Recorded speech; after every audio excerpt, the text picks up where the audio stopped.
నమస్తే. నేను మీ కుప్ప పద్మిని. ఇన్నాళ్ళు మీ సపోర్ట్‌ని నాకందిస్తూ, మీ ప్రేమని నాకందిస్తున్న ప్రతి ఒక్కరికి కృతజ్ఞతలు. ఇప్పుడు చూడబోతున్న ఈ వీడియో కూడా ఖచ్చితంగా మీకు ఉపయోగపడుతుంది. లైక్, షేర్ అండ్ సబ్స్క్రైబ్ చేసి మీ ఇష్టాన్ని, అలాగే మీ సపోర్ట్‌ని నాకందించండి. అలాగే ఈ వీడియో పట్ల మీ అభిప్రాయాన్ని కామెంట్ సెక్షన్‌లో కామెంట్ చేసి నాకు తెలియజేయండి. నమస్తే. Welcome to our channel. నేను పద్మిని. ప్రస్తుతం మనతో పాటు ప్రముఖ ఆధ్యాత్మికవేత్త, సూర్య ఉపాసకులు, Sun spiritual society founder Vikramaditya గారు ఉన్నారు. మాట్లాడదాం. సార్ నమస్తే సార్. సూర్యోస్మి తల్లి. సార్, ఈ శుక్రవారం శుక్లపక్ష షష్ఠిని ఖచ్చితంగా స్కంద షష్ఠిగా చాలా మంది వినియోగించుకుంటూ ఉంటారు. ఆ రోజు ఉపవాసం ఉండి స్వామికి, సుబ్రహ్మణ్యేశ్వర స్వామికి చాలా విశేషంగా వాళ్ళకి చేసుకోవాల్సినటువంటివి, లేకపోతే చేసుకునేటటువంటి క్రతువులు ప్రత్యేకించి చేసుకుంటూ ఉంటారు. అందున నేను ఇప్పుడు ఈ టాపిక్ తీసుకోవడానికి గల కారణము, ఆ రోజు కృతికా నక్షత్రం కూడా ఉంది.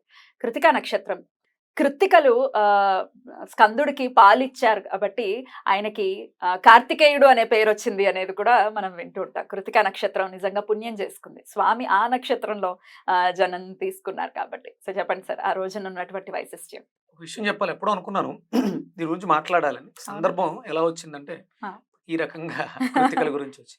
కృత్తికలు 6 కదా. 6 వాళ్ళు ఎక్కడున్నారో తెలుసా? ఎక్కడున్నారు? షట్చక్రాలలో ఉన్నారా ఏంటి? కరెక్టా? మనం నుదుటి మీదే ఉన్నారు. నుదుటి మీద ఉన్నారా? అందుకనే మనం విభూతి ధారణ ఇక్కడ చేయడం ద్వారా కృత్తికలు యాక్టివ్ అవుతారు. అంటే మనలో ఉన్నటువంటి స్కందుడు, సుబ్రహ్మణ్యుడు, సో ప్రతి ఒక్కరిలోనూ ఉంటారు, అందరికీ ఉంటారు. అంటే ప్రతి మనిషిలోనూ కూడా ధైర్యం, సాహసం, అంటే తృతీయ స్థానం విక్రమస్థానాన్ని చూపిస్తూ ఉంటుంది. ప్రతి మనిషిలోనూ, అంటే మనం జాతకంలో ఎక్కడ ఏది తీసుకున్నా, రాసులు లగ్నాలు ఏది తీసుకున్నా, మేషరాశికి వృశ్చిక రాశికి అధిపతి కుజుడు, సుబ్రహ్మణ్యుడు. అందుకని అంటే అధిదేవత సుబ్రహ్మణ్యుడు. అంటే మరి మన జీవితాల్లో ఆ విక్రమస్థానం ఉండాలి కదా, సైన్యాధిపత్యం ఉండాలి, భయం లేకుండా ఉండాలి, కరెక్ట్. అలాగే నిగూఢ రహస్యాలని ఛేదిస్తూ ఉండాలి జీవితం వచ్చినందుకని. అందుకనే మనం నుదుటిని శుభ్రంగా ఉంచుకొని తిలకధారణ, విభూతి భస్మధారణ చేయడం ద్వారా ఈ కృత్తికలు యాక్టివ్ అవుతారు. మనల్ని కూడా అలా సుబ్రహ్మణ్యుడిలాగా, స్కందుడిలాగా, కార్తికేయుడిలా తయారు చేస్తారు. అప్పుడు విన్నప్పుడు ఇంచుమించు ఇది నేను చదువు సుమారు 2-3 నెలలు అయిపోయింది. ఈ రోజు అంటే దాన్ని ఎలా చెప్పాలి, ఎలా రిలేటెడ్ చేయాలి అంటే ఈ రోజు మీ నోటి ద్వారా కార్తికేయుడు. థాంక్యూ. చాలా అద్భుతం. కృతికా నక్షత్రంతో ఉంది కాబట్టి ఖచ్చితంగా అది విశేషవంతమైనటువంటి రోజుగానే పరిగణించాలి. మరి ఎలా వినియోగించుకోవచ్చు ఆ రోజు?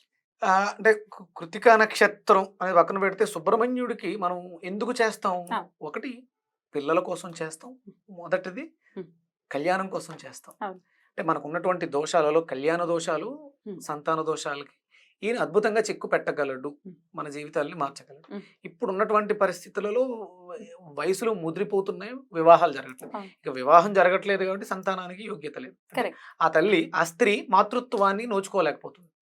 ఒకవేళ వివాహం జరిగిన చేసిన పాపాల వల్ల, వీటి వల్ల సంతానాన్ని నోచుకోక జీవితాలు చాలా ఇబ్బంది పడిపోతుంది. అంటే చాలా మంది అనొచ్చు, పిల్లలు లేకపోతే ఉంది, జీవితం హ్యాపీగా ఉంది కదా. ఆ మాతృత్వాన్ని నోచుకొని ఆ జీవితం వాళ్ళకే తెలుస్తుంది ఆ బాధ ఏంటో. కరెక్ట్. అందుకని వీటి నుంచి మనం బయటపడడానికి, మనం శాంతులు చేసుకోవడానికి, అంటే విశేషమైనటువంటి పర్వదినాలలో నక్షత్రము తిథి కలిసి వచ్చినప్పుడు చేసుకునే దానివల్ల విశేషమైనటువంటి ఫలితం ఉంటుంది. మనకి గుర్తు చేయటం కోసం భగవంతుడు మనతో చెప్పిస్తూ ఉంటాడు. ఖచ్చితంగా దాన్ని వినియోగించుకోవాలి.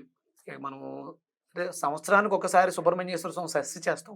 ఇక ప్రతి నెలలోనూ వచ్చే షష్ఠి తిథుల్ని రెగ్యులర్గా ఉపయోగించుకోవడం వల్ల ఎవరికైతే వివాహాలు ఆలస్యం అవుతున్నాయో, దోషాల వల్ల ఇబ్బంది పడుతున్నారు, అంటే ఇప్పుడు మనకి ఇవి చెప్తూ ఉంటారు, కుజదోషం, శని దోషం ఇలా చెప్తూ ఉంటారు. కుజదోషానికి పరిహారంగా దీన్ని రెగ్యులర్గా చేసుకుంటూ ఉంటే, ఒకవేళ అంటే మాంగళ్య బలం, భార్యాభర్తల మధ్య అన్యోన్యత లోపించడానికి కూడా కుజదోషం కూడా ఒక కారణం అవుతుంది. కాబట్టి గొడవలు అంటే ఒకవేళ పెళ్ళైపోయినా, కుజదోషం ఉన్నప్పటికీ పెళ్ళైపోయినా గొడవలు మాత్రం ఉంటాయా? ఉంటాయి, కంపల్సరీ ఉంటాయి. అంటే ఆ దోషం, అంటే ఇప్పుడు చాలా మంది దీనికి చేసుకుని కుజదోషం ఉన్న వాళ్ళు, కుజదోషం ఉన్న వాళ్ళే చేసుకుంటే నలిఫై అయిపోతుంది అని ఎందుకు అవుతుంది? ఇప్పుడు నేను ఫిజికల్లీ హ్యాండిక్యాప్డ్, నాకు ఒక దోషం ఇది అనుకుందాం. ఇప్పుడు నేను ఇంకొక దోషం ఉన్న అమ్మాయిని, ఇంకొక చేయలేని అమ్మాయినో, లేకపోతే ఇంకొక అంగవైకల్యం ఉన్న అమ్మాయిని చేసుకుంటే పరిహారం అవుతుందా? ఇది శివల సుబ్రహ్మణ్యం గారి గురించి తెలిసిన వాళ్ళు ఎవరు కూడా దీన్ని యాక్సెప్ట్ చేయరు. దోషం ఉంది, కుజదోషం అంటేనే అది కోపం, ఇవన్నీ ఎక్కువ ఉంటాయి. ఇద్దరిలోనూ దోషాలు ఉన్నాయి. అప్పుడు వీళ్ళిద్దరూ మాట మీద నిలబడక ఎక్కువ గొడవలు పడిపోతూ ఉంటారు. అందుకని దోషం ఉన్నవాడు దోష రహితంగా ఉన్న వాళ్ళని చేసుకుంటే బ్యాలెన్స్ అవుతుంది. అయ్యో! ఇదేంటి మరి దోషం ఉన్న వాళ్ళకి అంటే మైనస్ మైనస్ ప్లస్ అవుతుంది అని చెప్తుంటారు అది కదా! లెక్కలకి బాగుంటుందమ్మా. జీవితాలు అప్పు ఉన్నవాడు జోగి జోగి రాసుకుంటే బూడిద కదా! ఇది కూడా ఉంది కదా! ఉంది కదా! అయ్యో! అయ్యో! ఎలా మరి? అందుకనే అంటే ఇప్పుడు దీన్ని మనం శాంతి చేసుకోవాలి. నేను గర్వంగా చెప్తాను కొన్ని కొన్ని పరిహారాల్లో సుబ్రహ్మణ్యం గారు చాలా అద్భుతంగా చెప్పడం జరిగింది.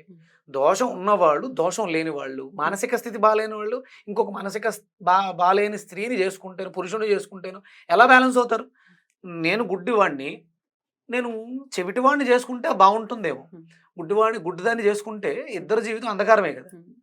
అందుకని మనకి సపోర్ట్ చేసే వాళ్ళని తీసుకోవాలి. అందుకని కుజదోషం ఉన్నవాళ్ళు, కుజదోషం ఉన్న వాళ్ళ కోసమే ఎదురు చూస్తూ ఉంటే జీవితాలు తెల్లారవు. గుర్తుపెట్టుకోండి. దోషం ఉన్నవాళ్ళు, దోషం లేని వాళ్ళని తీసుకెళ్తే బ్యాలెన్స్ చేసుకుని ఎదరికి జీవితం సాఫీగా. ఎందుకంటే ఇది స్త్రీ శక్తి, ఒకటి పురుష శక్తి. ఇద్దరు ఇప్పుడు ఎంత దారుణంగా ఉంది ఏంటంటే ఆడవాళ్ళు కలిసి జీవితాన్ని సాగించడం, మగవాళ్ళు కలిసి జీవితం సాగించడం. ఇది ఎంత సృష్టి విరుద్ధమో ఇది కూడా అంతే విరుద్ధం. అలా వెళ్ళొద్దు. ఎందుకంటే సృష్టికి ఒక నియమం ఉంది, స్త్రీ పురుష శక్తులు. అంతే తప్ప ఇక్కడ మైనస్ ఇంటూ మైనస్ ప్లస్ అవుతుంది అవ్వదు, ఎప్పటికీ అవ్వదు. దీన్ని మనం మార్చుకోవాలి. ఆ దోషాలు ఏవైనా ఉంటే వాటి నుంచి మనం పరిహారం చేసుకోవడం కోసం ఆ గ్రహ శాంతి ఇవి ఎక్కడో బయట లేవు, మనలోనే ఉన్నాయి. అందుకని దాన్ని మనం శక్తివంతం చేసుకోవడానికి నేను ఈ కుజదోష పరిహారానికి చెప్పడం జరిగింది. గుంజీళ్లు తీయడం ద్వారా. సార్ మళ్ళీ చెప్పండి సార్. ఇప్పుడు కుజుడు మరి కుజదోష పరిహారం అవ్వచ్చు. కుజదోషం ఉంది, పెళ్ళి అవ్వట్లేదు, ఇందాక మీరు అన్నట్టుగానే సంతానం కలగట్లేదు అంటే ఏం చేయాలి మరి ఈ రోజున మనం అంటే ఇప్పుడు మీరు ప్రారంభించుకుంటే గుంజీళ్లు తీయటం మొదలుపెట్టి, అంటే మనం యథాశక్తి మనం ఇంట్లో చేసుకునే పూజా కార్యక్రమాలు ఇవన్నీ అయిపోయిన తర్వాత, లేకపోతే దానికి ముందుగాను మనం మూలాధార చక్రాన్ని శక్తివంతం చేసుకోవాలి. దానికి మనం సూపర్ బ్రెయిన్ యోగా. గుంజీళ్లు తీయటం అనేది ఈ బొటనవేలు ఇక్కడ పైనే ఉండాలి. ముందు ఫస్ట్ ఎడం చేతిని పెట్టి కుడి చేతి కిందకి లాగుతూ, కుడి చేతితోటి ఎడం చేతి కిందకి లాగుతూ శ్వాసను నిదానంగా నెమ్మదిగా తీసుకుంటూ కిందకి కూర్చుని నెమ్మదిగా నిదానంగా విడిచిపెడుతూ పైకి లేవాలి. మనం ఇంతకు ముందు చెప్పాము, ఆయన ఉత్తరం గోడ మీద ఉండి దక్షిణానికి చూస్తూ ఉంటాడు.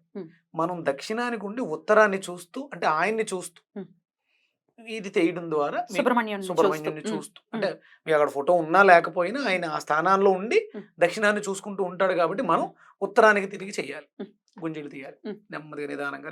14 గుంజీళ్ళు ప్రతిరోజు ఉదయం సాయంత్రం 2 పూట్ల నెమ్మదిగా ఒక్కొక్క గుంజీని పెంచుకుంటూ.